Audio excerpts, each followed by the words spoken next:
کا فائدہ بھی اٹھانا شروع کر دیتے ہیں۔ شاید دنیا میں اتنا سخت گیر آدمی کوئی نہ ہو، شاید دنیا کے اندر اتنا شقی القلب شخص کوئی نہ ہو کہ جو کسی کی مجبوری کا فائدہ اٹھانے لگے، جو کسی کی تکلیف کا فائدہ اٹھانے لگے۔ جنہیں آتا نہیں دنیا میں کوئی فن تم ہو، اور بیچ کھاتے ہیں جو بزرگوں کا کفن تم ہو۔ اقبال کہنے لگے اتنے بھی سخت لوگ ہوتے ہیں جو میتوں پہ سودے کریں، اور جو اس عالم میں آ کر جب لوگ تکلیف میں ہوں تو وہ اس طرح کے اسباب پیدا کرنا شروع کر دیں کہ تھوڑا سا دنیاوی نفع لینے لگیں۔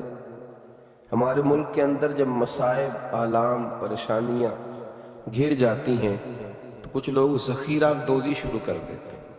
وہ وقت کہ جب لوگوں کو خزانوں کے منہ کھول دینے چاہیے تھے، جب لوگوں کو چاہیے تھا کہ وہ اپنی اصل رقم بھی، اصل زر بھی کوشش کرتے کہ وہ لوگوں کے حوالے کریں، اور تکلیف